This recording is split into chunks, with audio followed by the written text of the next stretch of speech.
స్వచ్ఛత అంటే నందిని. నందిని పాలు మరియు పెరుగు. నమస్తే రమగారు. నమస్తే జయ. రమగారు, సత్సంగాలకి వెళ్తూ ఉంటారు, అట్లనే గురువులు చెప్పేవి కొంతమంది ఫాలో అవుతూ ఉంటారు. వీటి వల్ల మన ఆలోచన విధానంలో కానీ మన జీవన శైలిలో కానీ నిజంగా మార్పులు తెచ్చుకోవటానికి అవకాశం ఉంటుంది. కానీ ఎంతవరకు తెచ్చుకుంటాం, ఎంతవరకు దాన్ని అంటే అమలు చేయాలి కదా. వినటం ఒక ఎత్తు, దాన్ని మనం పాటించాలిగా. తత్వాన్ని బట్టి చేయగలుగుతామా రమగారు? చేయగలుగుతారు. ఇప్పుడు ఎంత ఇంప్రెస్ అయ్యాము అనే దాన్ని బట్టి ఉంటుంది కదా జయ. మనము అవతల వ్యక్తి మీద ఎంత నమ్మకంతో, ఎంత శ్రద్ధతో, ఎంత ఆస్థతో వింటాం. తర్వాత వాళ్ళు చెప్పే ప్రవచనాల్లో మనని ఇది చెయ్యకూడదు అనే భావాన్ని ఎంతగా పురికొల్పబడుతుందో అది, దాన్ని బట్టి మనం ఎంత పాటిస్తామనేది. ఇవి ఊరికే అలా రోకటి పాటగా వింటూ ఉంటారు ప్రతిరోజు. నువ్వు వాకింగ్కి వెళ్ళినప్పుడు కూడా ప్రవచనాలు వినపడతాయని చెప్పట్లనే ఎవరో పెట్టుకుంటుంటారు, వింటూ ఉంటారు. ఈ వింటూ ఉండటం వల్ల కాదు, నువ్వు ఏదో పని చేస్తూ వింటాం కాదు, అదే పని చేస్తూ వింటాం. పురాణం వేరు, సత్సంగం వేరు. పురాణాలు, కథలు, ప్రవచనం వినడము ఒక రకం చేయ. ప్రవచనం వింటే ప్రపంచ జ్ఞానం పెరుగుతుంది. ఓకే. సత్సంగము కొంచెం డిఫరెంట్ థింగ్. సత్సంగంలో ఎక్కడో జరిగింది, ఎవరో చేసింది ఏదో కథ కాదు. అసలు చెయ్యవలసింది ఏమిటనేది, ఏది చేస్తే ఏం లభిస్తుందో చెప్పబడుతుంది సత్సంగాలు. అందులో కూడా సత్సంగం అంటే అలాంటి మాటలు వినడానికి ఆసక్తి చూపించే గుంపే ఉంటుంది అక్కడ. సార్వజనీయమైన వ్యవహారం కాదు. అందరికీ చెప్పిన వాళ్ళు ఎవరు వినరు, వెళ్ళరు సత్సంగాలకి. ఎక్కడో ఒక ఇంట్లో 15 మందో 20 మందో కొంచెం భజన చేసుకుని కాస్త ఏదో భగవన్నామ సంకీర్తన చేసి ఓ 2 పాటలు పాడి అప్పుడు ఏమంటారు వర్డ్ ఫర్ దిస్ డే అనో ఏదో కాసేపు 10 నిమిషాలు సత్యం మాట్లాడండి, పరోపకారం చెయ్యండి, నరసేవే నారాయణ సేవ, ఇట్లా ఏదో చిన్న టాపిక్ తీసుకుని ఒక 10 నిమిషాలు సింపుల్ ప్రసంగం. ఇది సత్సంగం. పురాణం అనుకో, ఇలా మన మహాభారతం చెప్పుకుంటూ వెళ్తే మహాభారతంలో ఇంపార్టెంట్ ధర్మాలు, వేదంతో సమానమైంది కదా, పంచమ వేదం అంటారు. ఇంపార్టెంట్ ధర్మాలు, జీవితానికి అవసరమయ్యేది, మహాద్భుతమైన భగవద్గీత ఉన్నట్టే రకరకాల కథలు, గాథలు ఉన్నాయి. బుద్ధి కథాగాథలోకి ప్రవర్తిస్తుంది కానీ ధర్మం పట్ల ప్రవర్తించదు. ప్రవర్తించదు అంతగా. మనం కథల్లోకి వెళ్తూ ఉంటాం, సన్నివేశంలోకి వెళ్తాం. ధర్మంలోకి వెళ్ళేలాగా చేసే అవకాశం ఉంటుంది కానీ తక్కువ. కానీ సత్సంగంలో ఎక్కువ ఉంటుంది. సత్సంగం వింటే శ్రద్ధ పెట్టి విని అందులో ఉన్న భావంలోకి గనక బలంగా మనం ప్రవేశించగలిగితే మన జీవితంలో తప్పకుండా మార్పు వస్తుంది. కొంతమంది జయ ఇది వరకు కాదు, నేను కనీసం లాస్ట్ ఇయర్ నుంచి అనుకో, ఒక 2-3 ఏళ్ల క్రితం మనం కౌన్సిలింగ్లు మొదలుపెట్టినప్పుడు 4-5 సంవత్సరాలు అయింది కదా. అవును. ఇన్నాళ్లలో నేను నా పద్ధతి మార్చుకోవాలనుకుంటున్నాను అని, కానీ ఇది నేను సరిగ్గా ఆలోచిస్తున్నానా, ఏమై కరెక్ట్ అని కానీ నన్ను అడిగిన వాళ్ళు ఇది వరకు లేరు జయ. ఏదో ఒక పరిస్థితి, దీన్ని ఎట్లా హ్యాండిల్ చేయాలి, ఏదో ప్రాబ్లము, ఇప్పుడు ఏం చేయాలి, అవే వినేవాళ్ళం.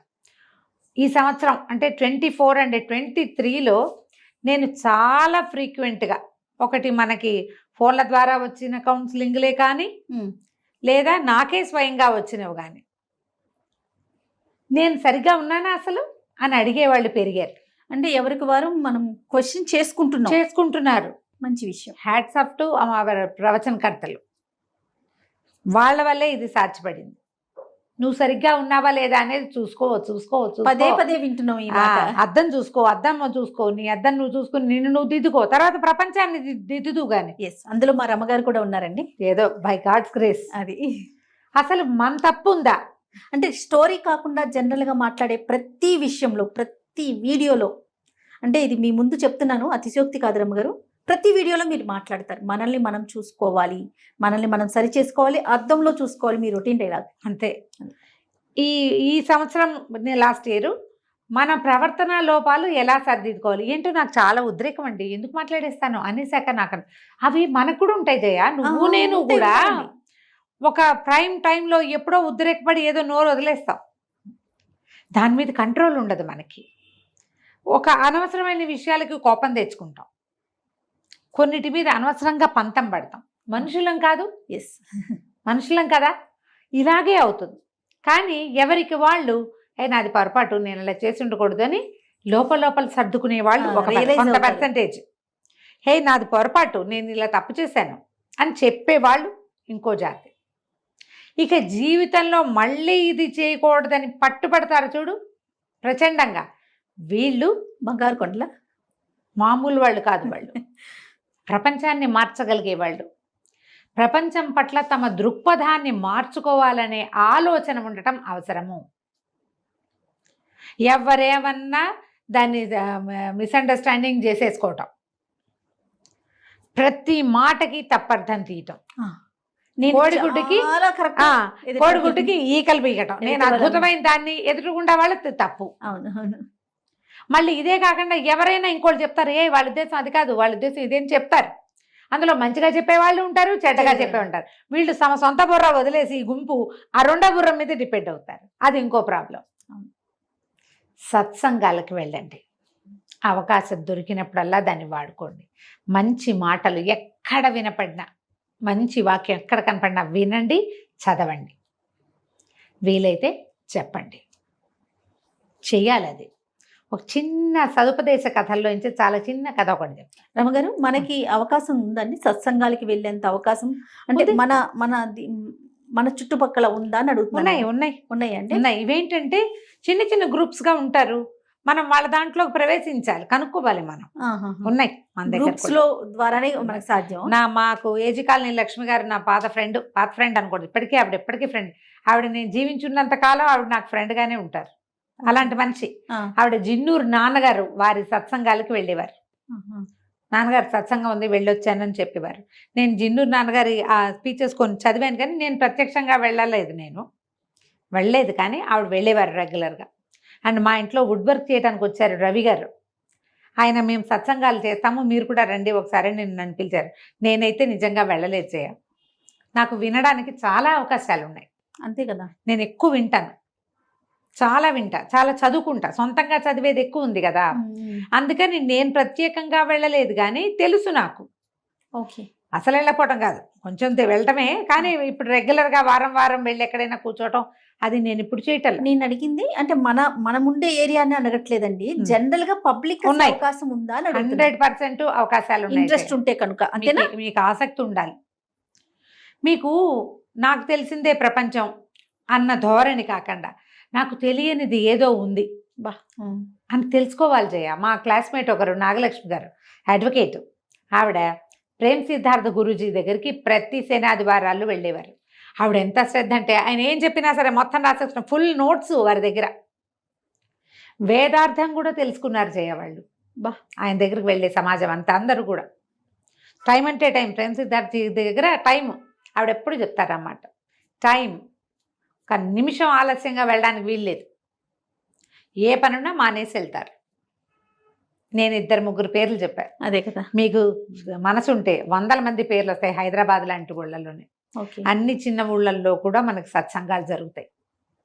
లేదా మనకు అవకాశం ఉంది చక్కగా, ఏమంటారు దాన్ని, YouTube, Facebook, Insta, social media, మంచివి వినండి, చెత్తలు మానేయండి.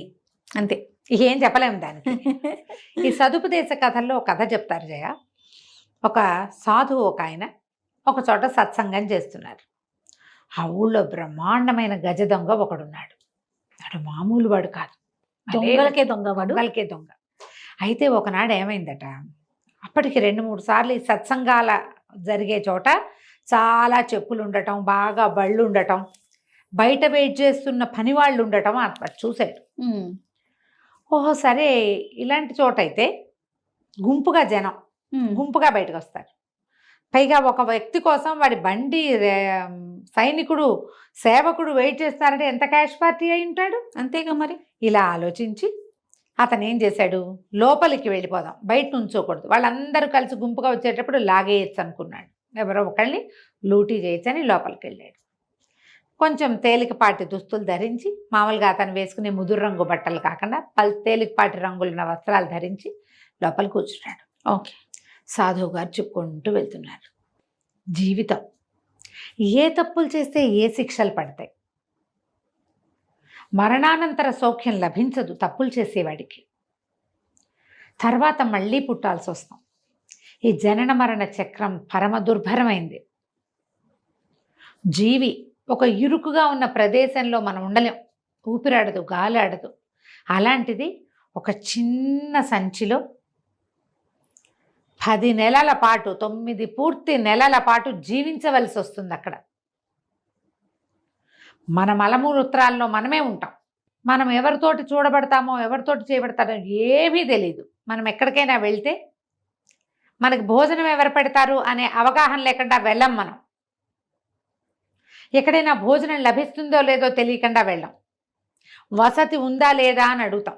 అలాంటిది వసతి ఏమిటో, భోజనమేమిటో, భాజనమేమిటో ఏమీ తెలియని ఒక దుర్భరమైన బాధని మనం 9 నెలలు అనుభవించి పుట్టాల్సి వస్తాం మనిషిగా. తర్వాత నీకు కావాల్సింది ఉండదు. అక్కడ ఏది ఉందో అది నువ్వు తీసుకోవాల్సి వస్తావు. ఎందుకు ఆ మరణం, ఆ పుటక? అలాంటి పుటక ఎందుకు? ఆ పుటక లేకుండా ఉండాలంటే కొన్ని తప్పకుండా ధర్మ సూక్ష్మాలు తెలుసుకోవాలి. దానికి జీవన విధానంలోనే మనం మార్పులు చేసుకోవాలి. కానివాడు జీవన విధానంలో క్రూరుడైతే కనుక కొన్ని శిక్షలు పడతాయి, దుర్మార్గుడైతే కొన్ని శిక్షలు, దొంగతనం చేస్తే కొన్ని శిక్షలు, అసత్యమాడితే కొన్ని శిక్షలు, ఈ ఇన్ని శిక్షలు అనుభవించి మళ్ళీ నువ్వు పుట్టే దుఃఖాన్ని మళ్ళా అనుభవించాలి. భయమేదు ఇవన్నీ వింటే కదా, అమ్మో అనిపిస్తుంది. వింటున్నాడు మెల్లిమెల్లిగా. ముందు ఏమిటో లే అని కూర్చున్నాడు. తర్వాత ఇట్లా అయ్యాడు స్ట్రైట్గా. ఆ తర్వాత ముందు కొంగి శ్రద్ధగా వింట మొదలుపెట్టాడు. క్షణము రంగులు మారిపోతున్నాయి మొహంలో. చెట్టు చివరికి పెదిమలు వణికిపోతూ, చేతులు వణికిపోతూ ఏం చేయని ఇప్పుడు నేను అనుకుంటున్నాడు. శ్రద్ధగా వినవాడి లక్షణం అంతేనా? అంతే. ఇప్పుడు నేను ఇది చెప్తున్నాను, నువ్వు నాకేసే చూస్తావు, నీ మొహంలో ఎక్స్ప్రెషన్స్ నాకు కనపడుతున్నాయి. అవతల వాడు వినేలాగా చెప్పాలి, అంతే కదా. లేదా వాడు ఏం చెప్పినా వినాలి. అందరూ లేచి బయలుదేరారు. ఇక్కడే కూర్చున్నాడు ఈ గజ దొంగ. ఏం చేయాలో తెలియటలా. లేచి వెళ్ళి తను ఏం చేస్తే ఏమవుతానో అని భయం పట్టుకుంది. నాకొద్దా మరణానంతర సౌఖ్యం? నాకు కావాలిగా. కావాలి, పోని ఏదో ఒకటి ఏదైతే అది అవుతుంటే అక్కడికి వెళ్ళి ఏమిటో అవన్నీ చావు దెబ్బలు తినాలే, మళ్ళీ పుట్టాలి. పుట్టకి ఇంత దుర్భరంగా ఉంటుందా మనకి తెలియదే. ఓ పిల్లాడు పుడితే భూమి మీదకి వచ్చామని సంతోషిస్తున్నాం మనం. కాదు, 9 నెలలు వాడు ఏ నరకాన్ని, గర్భవాస దుఃఖం అనుభవించడం ఎంత కష్టం. ఇక భయం వేసేసింది. సాధువు గారి పాదాలు పట్టుకున్నాడు. బాబు మహాప్రభు, నేను ఎన్నో తప్పులు చేశాను, ఎంతో దుర్మార్గుని, నా వృత్తే దొంగతనం. పుట్టక నుంచి నేను చేస్తూనే ఉన్నా ఇదే. నేనేం చేయను, నా పాపాలు పోయేదేలాగా నాకు ఏదైనా ఒకటి దారి చూపించు. సాధువు గారికి ఏం చేయాలో తెలియలే. బాగా ఆలోచించి, నాయన నీ వృత్తి ఏదో నువ్వు చేసుకో, అబద్ధం ఆడబోక చాలు. బాగుంది కదా పాయింట్. అబద్ధం ఆడకూడదు. సరేననుకున్నాడు. చచ్చిన జీవితంలో అబద్ధం ఆడను అని తన మీద తనే ఒట్టేసుకుని పెట్టుకున్నాడు. సత్యసంధుడు బయటకు వచ్చాడు. అందరు వెళ్ళిపోయారు. జనం ఎవరు లేరు. ఏదో డ్యూటీ చేద్దామని వచ్చాడు, ఎవరు లేరు. ఇప్పుడు ఏం చేయాలి? ఇంట్లో ఏమి తిండి గింజలేవు. ఇవాళ తప్పకుండా ఒక దొంగతనం చేయాలి. సరే చేద్దామనుకుని రాజుగారి భవనం దగ్గరికి వెళ్ళాడు. ఇది తెల్లవారుజామున 3:45 అలా అయింది. ఆ టైంకి చక్క సైనికులు మారతారు. 3:30 అవ్వగానే షిఫ్ట్లు. 3 గంటల దాకా ఒకడు ఉంటాడు. 3 దాకా నిద్రపోయిన వాడు ఒకడు వస్తాడు. 3:15కి ఒకడు వచ్చాడు. మంచి యాక్టివ్గా ఉన్నాడు. మీ దగ్గరికి వెళ్ళాడు. దగ్గరికి వెళ్ళేసరికి లోపలికి వెళ్ళబోతున్నాడు. ఆ సైనికుడు, బాబు ఎవరు మీరు అన్నాడు. నేను గజ దొంగని అని చెప్పాడు. నిజం చెప్పాలిగా. వీడు తెల్లబోయి గజ దొంగ ఎవడు, గజ దొంగ అని చెప్తాడు. కంగారు పడి, ఈయనేదో పెద్ద అధికారి అయి ఉంటాడు, నేను అడిగేసరికి ఆయన ఒళ్ళు మండి ఇలా చెప్పాడు, అందుకని వెళ్ళండి బాబు, మీరు భలేవారు అన్నాడు. అనగానే లోపలికి నడవటం మొదలెట్టాడు. దొంగకి ఏమనిపించింది? ఇన్నాళ్ళు నేను అబద్ధాలు చెప్పాను, నేను అది ఇది అనేవాడిని, నన్ను ఏనాడు ఎవడు డైరెక్ట్గా లోపలికి పోనీలా, ఎప్పుడు దొంగదారే. ఇప్పుడు నేను నిజం చెప్పడం వల్ల నాకు లోపలికి ప్రవేశం లభించింది. లోపలికి వెళ్ళిపోయాడు. లోపలంతా తిరిగితే ఒక ఆభరణాలన్నీ ఒక పెట్టెలో వేసి పెట్టారు. ఆ పెట్టె పుచ్చుకుని బయటికి నడిచి వచ్చాడు. అదే సైనికుడు, బాబు ఏముందండి అందులో అన్నాడు. ఇది ఆభరణాలు పెట్టె అని చెప్పాడు దొంగ. వీడు తెలబోయి, ఆభరణాలు పెట్టి పట్టుకెళ్తూ ఎవడైనా చెప్తాడు, ఈయన మంచి కోపిష్టివాడిలా ఉన్నాడు, దాందే ఉంది బాబు, ఏదో సామాన్లు పట్టుకెళ్ళండి అన్నాడు. ఆభరణాలు పెట్టె మోసుకుని తీసుకుపోయాడు దొంగ. తెల్లవారిపోయింది భళ్ళుమని. తెల్లారేసరికల్లా పొద్దునే ఉదయకాలం యువరాణి స్నానం చేస్తుంది, మహారాణి స్నానం చేస్తుంది. స్నానాల వేళ వచ్చేసరికల్లా ఆభరణాలు ఏవి లేవు. అక్కడి నుంచి పొద్దున తెల్లవారుజామున కాపలా ఉన్నవాడేవాడో వాడిని సైనికుడిని పిలిచేసరికల్లా ఆభరణాలు పెట్టిపోయింది, నువ్వు చూసావంటే ఆభరణాలు పెట్టే, అవునండి ఒక పెద్ద మనిషి తీసుకెళ్ళాడు అన్నాడు. అదేమిట్రా నీ కడుపుడక సరిగ్గా చెప్పరా అంటే, తెలీదండి ఒక ఆయన వచ్చాడు, పెద్ద మనిషి, మంచి పుస్తీలు, మీసాలు గీసాలు దిట్టంగా ఉన్నాయి, చాలా పెద్దవాడు. ఎవరు బాబు అని అడిగితే గజ దొంగను అన్నాడు. ఏదో పెద్ద ఆఫీసర్ అయి ఉంటాడు, వేళకోళం ఆడుతున్నాడు, ఆయన కోపం వచ్చింది, ఎవరని అడిగానని, నేనా కొత్తవాడిని, అందుకని లోపలికి వెళ్ళమన్నా. ఆయన ఒక గంట తర్వాత వెనక్కి తిరిగి వచ్చాడు, ఇంత పెద్ద పెట్టె పుచ్చుకొచ్చాడు. వీళ్ళు లోపల నుంచి ఇంకో పెట్టె తెచ్చారు. ఇట్లాంటిదేనా అన్నారు. అట్లాంటిదేనండి అన్నాడు. ఆయన ఆభరణాలు మోసుకెళ్తుంటే ఏమిటండి అని అడిగాను. ఆభరణాలు పెట్టని చెప్పాడు. ఆయన వేళకోళం ఆడుతున్నాడు, ఆయన కోపం వచ్చింది, నా పెట్లో ఎదుంటే నీకెందుకురా అనకుండా ఇలా వేళకోళం ఆడుతున్నాడు అనుకుని పంపేశానండి అని. రాజు ఆశ్చర్యపోయాడు. ఒక దొంగ నేను దొంగనని చెప్తాడా? ఆభరణాలు పట్టుకెళ్ళిపోతూ ఆభరణాలు వీడికి అర్థం కాలా, వీడు దాన్ని డైరెక్ట్ మీనింగ్ తీసుకోవాలా. ఆయన ఏదో వెటకారం వేళాకోళం కాదు వెటకారం అనుకున్నాడు. కూర్చున్నాం ఇక్కడ అలా అంటారు కదా, అలా భావించాడు. వాడు మాత్రం సత్యసంధుడు, వాడు ఎక్కడున్నాడో పట్టుకోవాలి.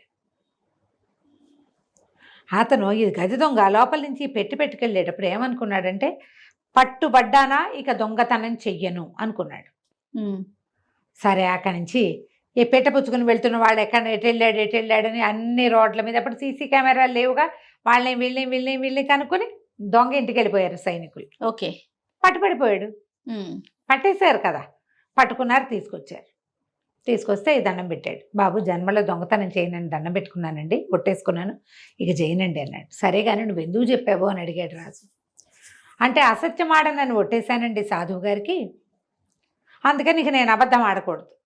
ఓకే, దొరికిపోయానంటే దొంగతనం చేయను అన్నాను, కాబట్టి ఇక చెయ్యి. దొంగతనం చేయను అంటే రాజు అన్నాడు, నా భవనానికి కాపలాదారుగా ఉండు, నువ్వు అబద్ధం ఆడవు, దొంగతనం చేయవు, నువ్వే కావాలి నాకు అంతే అని చెప్పి పెద్ద జీతం మీద ఆ దొంగని ఇది చేసుకున్నాడు, తన కాపలాదారుగా చేసుకున్నాడు. చూడు మారాడా లేదా? అంతే కదా, మారటం వల్ల మంచి కూడా జరిగింది. మంచి కూడా జరిగింది, ప్రపంచానికి మేలు జరిగింది, అతనికి మేలు జరిగింది.